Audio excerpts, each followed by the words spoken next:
G'day everybody, welcome back to the Money Mindset Show. I am your host Tony Aquino, and you can come with a little drive for me again on the way home today. And we're talking about super. We're talking about how super's a scam. That's the moral of the story. Super's a scam. We talk about inflation again. Talk about how the stock market works, and I'll go on a little bit of a rant at the end. So yeah, watch along and leave some comments down below. Tell me what you guys think, and I'll see you guys on the next one. See ya.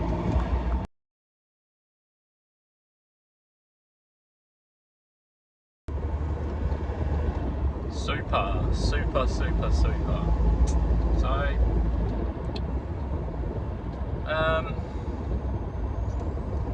why do I think, in my opinion, I'm going to say my opinion because I don't want to get cancelled. So, in my opinion, why do I think super's a scam? Just for full disclosure, I do pay myself super. I work for myself.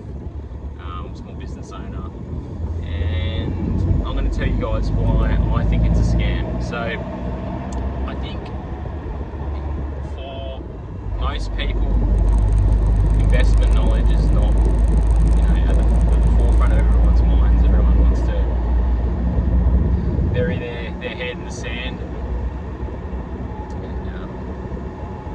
and leave it to someone else to do. But so superannuation in that respect is, I suppose, a good thing for most people, but it's not what people think it is. So I'm gonna break it down into sort of, I don't know how many sections. I'm gonna say maybe 2 or 3 sections. So I'm gonna first off break it down into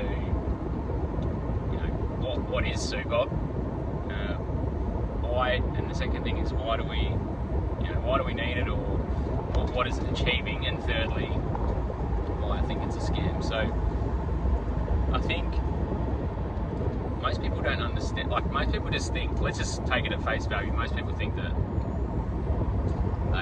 they're contributing money to their superannuation, or their employer is contributing money to their super account for future money. But they also have this, it's rattling here, they have this belief that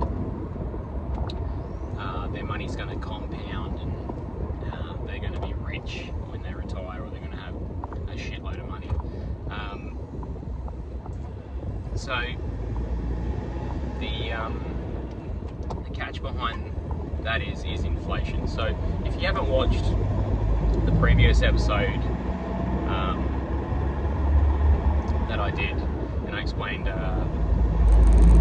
what inflation is, the money system, you can read all these books like Larry Lepard's Big Print, the Bitcoin Standard, the Fiat Standard, and all those other books. And I gave you a little history lesson on what money is.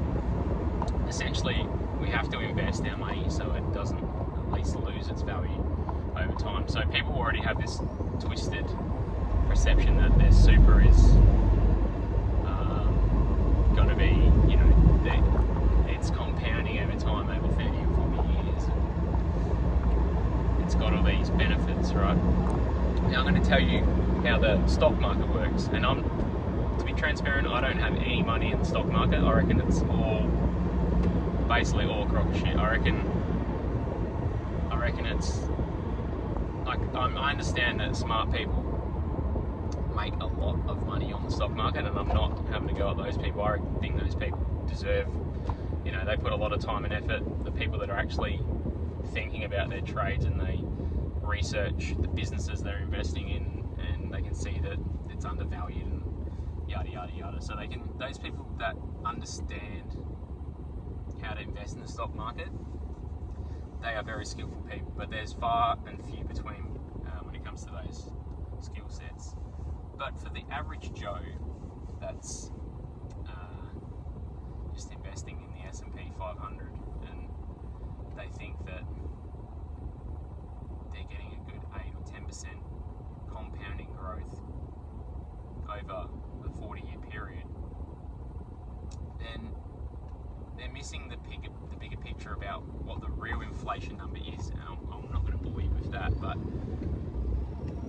if you watch my previous example, I do, they try to have this 2 to 3% inflation target band, and for people that would pretty much, I don't think a lot of people know this, but the reason why the target inflation band is 2 to 3% is because the price of gold, the supply of gold, has never increased past 2% per year. So even though that we're on this huge fractional reserve system over the last 100 years or 100 plus years, they try their best to inflate things only as quick as the gold supply inflates. So in theory, if you weren't on a fractional reserve system, then essentially you would still be gold backed, because the supply of gold is increasing every 2% every year. So that means you would theoretically be able to print an extra 2% money, but the fractional reserve system blows that out of order. Anyway, so what I'm getting at with when it comes to the stock market, because we're trying to learn how the stock market works first before we can understand super, is people think that the compounding growth of the S&P 500 is 8 to 10%, but that's just what inflation is. The reason why the S&P is going up at 8 to 10% is because inflation is 8 to 10%. And if you don't believe me, you just have to look at all the hard assets. If you watch my previous episode, I gave an analogy of inflation, or an example of inflation when it came to an apples and an apple tree versus supply and demand. And then if you add a technology equation on top of that, because not all money chases things. Inflation is in money chasing is inflation. So everyone's trying to park their money into certain things. Things that are hard to create, the things that tend to go up in value the most, because they're it's easy to hit the money printer button, but it's not easy to hit the house print button or the gold print button. So that's generally why those things go up in value. So when it comes to the S&P, there's a lot of different tech companies in that, and that's also their new technologies. So, but the rest of the stock market, out of those 7 or 8 or 10 big companies, they're doing fuck all. They're losing massively to inflation. So what I'm saying is inflation for most hard things like houses and things that we need, they go up at 7 to 10% on average. Because if you look, even in Australian real estate, for the last 40 or 50 years, the amount of money printing that's gone on, it's obvious that inflation's at 7 to 10%, because if you just compound 7% over a 10-year period, a house doubles. So you can't try and tell me that inflation's been at 2 to 3% for the last 20 to 30 years, because house prices would never double in a 10-year period at 2%. So what's another funny thing about 2 to 3% inflation is what they actually put in the basket to call inflation. So they don't put housing, they don't put mortgage payments in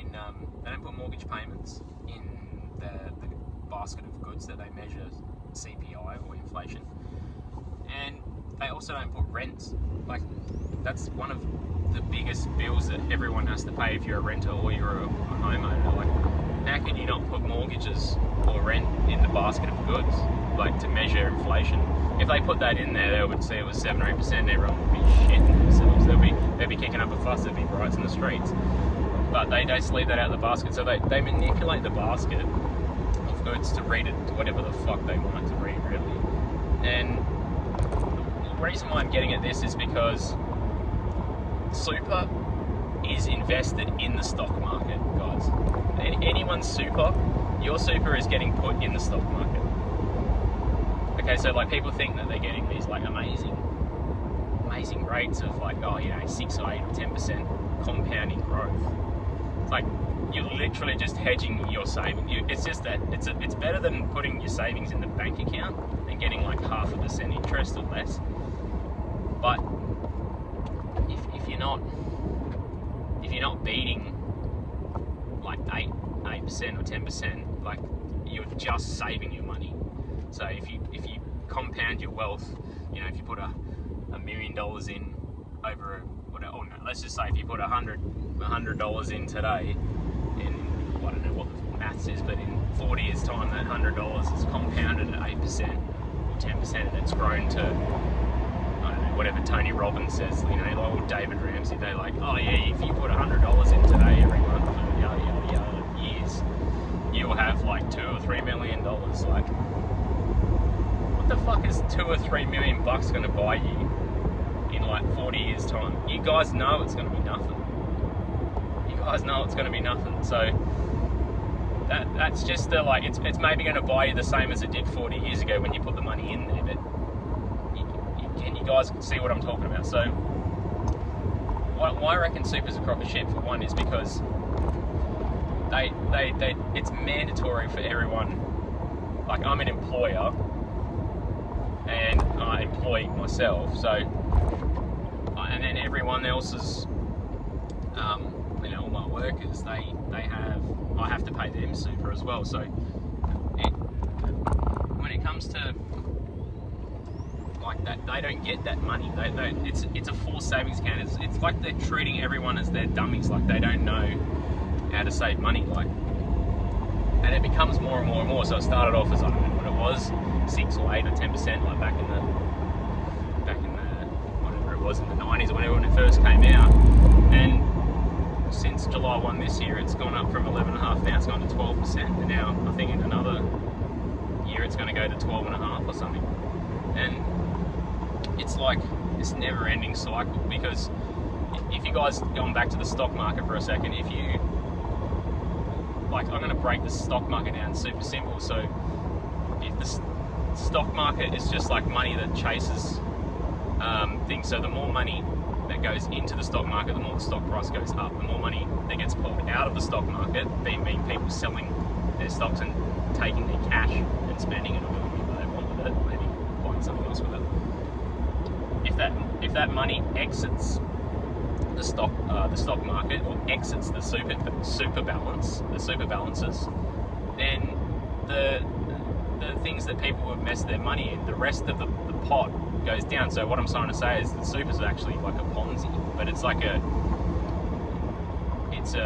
controlled Ponzi, like from like government body. Like, it's a legal Ponzi, and I just think it's total robbery, especially in, you know, today's society, where, like, you know, this, I'm 150% like certain it is. I'm not even certain, I know, like, everything that causes things to go up in price, everything that becomes more unaffordable, everything that becomes, you know, more money for groceries, more money for rent, more money for mortgages, more money for kids' daycare, more money for whatever it is. And then also those products are getting less and less, as in, like, you buy a bag of chips, there's less grams in the packet. You buy a house, there's not enough backyard. You buy a car, it's less quality, or it doesn't last as long. It's just like you're spending more and more for less and less, and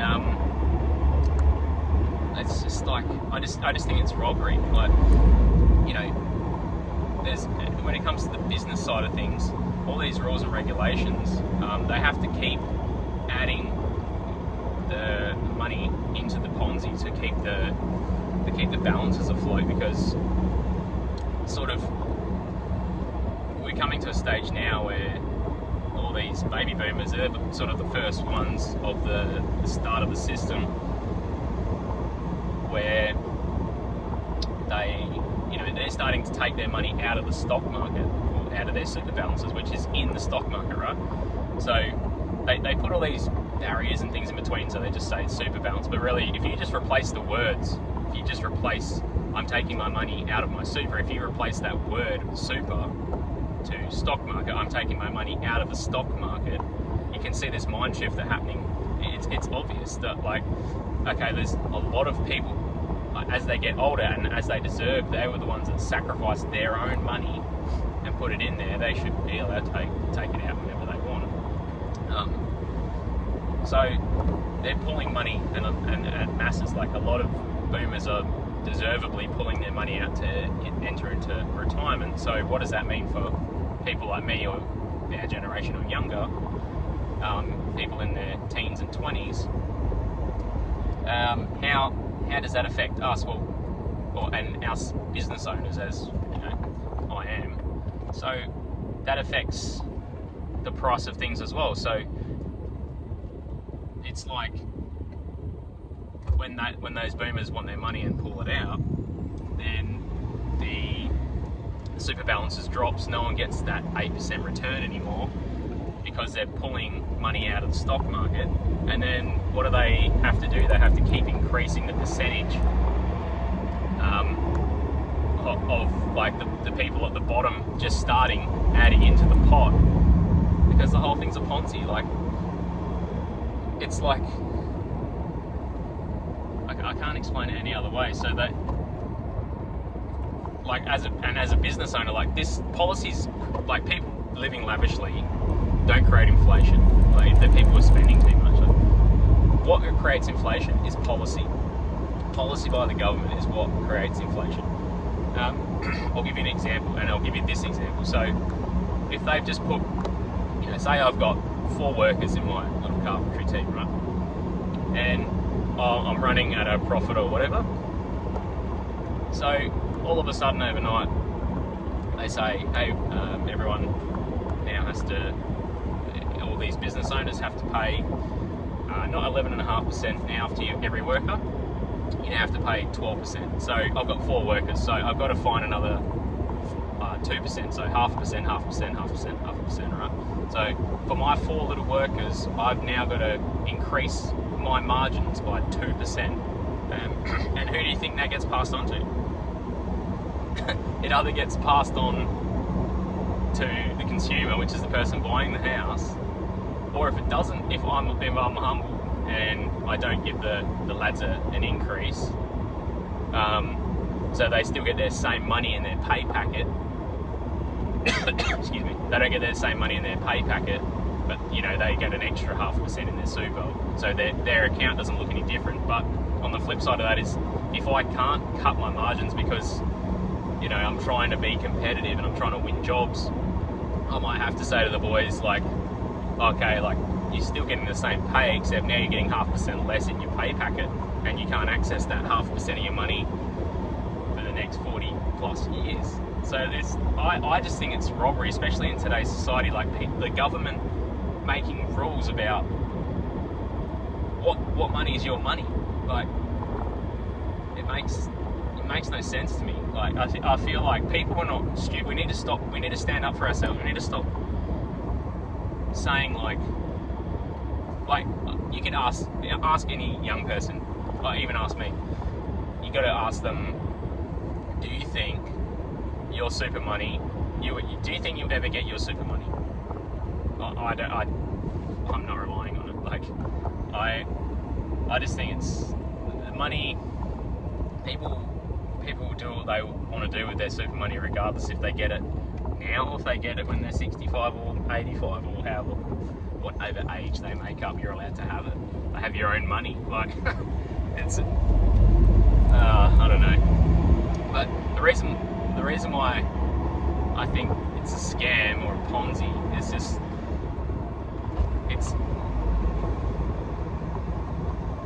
it's like it's in the stock market. For one, like, you're putting it to invest it, but then also, like, they're grabbing percents off of your own money, and they don't have it. And yeah, I don't know. I just feel like you have to understand the money system to once you see it, you can't unsee it. So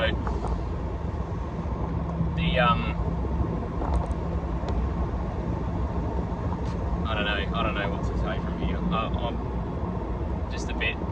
I'm a bit disheartened by. I feel bad for me. I feel bad for the younger generation. It just sucks that it's law. You know, like, it sucks that, you know. And for a business owner like me, I can choose to not pay myself super, and when I get to a point where I don't need, you know, that income, don't need that income to live. I could just maybe go, 6 months or a year without getting paid, and then I could just take whatever my business has owned, and I could take a dividend out of the business's profit instead of paying myself a wage. Because if you pay yourself a wage, then you have to pay yourself super, and then you can't access your own money for 40 years. Like, I just think it's and you're not beating, like, people think that they're getting ahead. Like, you look at the average super balance of anyone. Like, I think dudes, like adults at retirement age, they've got, like, I don't know, 200 or 300 grand, and women, they haven't been in the workforce as long. You know, they might be, I don't know, whatever it is, 180 or something like that. Do you think 180 or $300,000 at 65 years old is going to let you retire comfortably? Like, that's the figures. Like, you guys got to be doing something different. Like, you can't rely on your super, just your super. Like, and the funny thing about super, and you might have heard of self-managed super, but I want to do self-managed super, but get this, you have to have $100,000 in your super account to make it self-managed. So, like, what do you mean? Like, what? So if someone's smart enough and they've got $5 in there, and they know how to make that $5 into $1 million, like, but because they don't have a balance of $100,000, they're not allowed to take their own money out. Like, what are these rules? Like, who makes these rules up? And then you got things on top of the government's talking about now, taxing unrealised gains for balances over 3 million. Like, this drives me nuts. Like, this is insanity. It is actually insanity. I don't even know. I'm convinced that, like, the people in charge, the governments or whatever, whoever you want to believe, like left or right, or I'm not political, right? I don't think any of them actually have an idea on what causes the real problem. It's the money printing. Like, imagine racking up credit card debt and then getting another credit card to pay that credit card off, and then maxing that new credit card out, and then getting another credit card to pay that one off and maxing that one out, and you do that for 40 years. Like, we're not allowed to do that. Like,